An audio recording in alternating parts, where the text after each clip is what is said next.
Hello everyone. আচ্ছা, আমার মতো মেকআপে হাইলাইটার কার কার পছন্দ? আমার তো মেকআপের মধ্যে সব থেকে বেশি পছন্দের দুইটা জিনিস হচ্ছে হাইলাইটার অ্যান্ড ব্লাশ। আমার নিজের কাছে পার্সোনালি হালকা মেকআপের সাথে হালকা একটু হাইলাইটার অ্যান্ড ব্লাশ দিলে স্কিনটা একদম চকচক করে, খুবই ন্যাচারাল লাগে। আর এই লুকটা আমার সব থেকে বেশি পছন্দ। যাই হোক, আজকে কথা বলবো খুবই রিজনেবল প্রাইসের মধ্যে একটা হাইলাইটার নিয়ে, কিস বিউটির। এটা স্টুডেন্টদের জন্য বেস্ট। অনলি 250 টাকার মধ্যে এত সুন্দর একটা হাইলাইটার। এটার প্যাকেজিং অনেক বেশি প্রিমিয়াম কোয়ালিটির।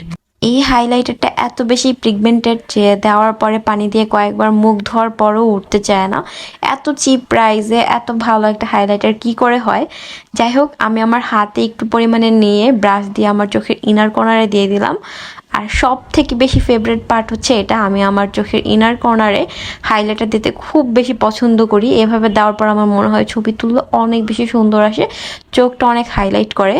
তারপর আমার আইব্রোর নিচে, নাকে অ্যান্ড লিপসের উপরে, লিপসের মাথার দিকে হালকা করে দিয়ে দিলাম।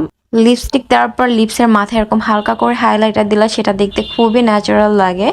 দেন আমার চোখের ইনার কর্নারটা আমি একটু ভালো মতো ব্লেন্ড করে নিলাম। আর রেজাল্ট তোমাদের সামনে তোমরা দেখতে পারতো সেটা কতটা এখনই হাইলাইট করতেছে। আর কেন যেন আমার ক্যামেরাটা ইদানিং ফোকাস করতে চায় না, এই জন্য একটু ঘোলা ঘোলা আসছে। বাট সরি, তোমরা একটু কষ্ট করে ভিডিওটা দেখে নিও। তারপর যাই হোক, হাতের কামাল তো বড় কামাল, হাতের ওপর কোনো কিছু নাই। তারপর আমি আমার হাতের মধ্যে হাইলাইটার নিয়ে দুই গালার মধ্যে ট্যাপ ট্যাপ করে দিয়ে দিলাম। C the result.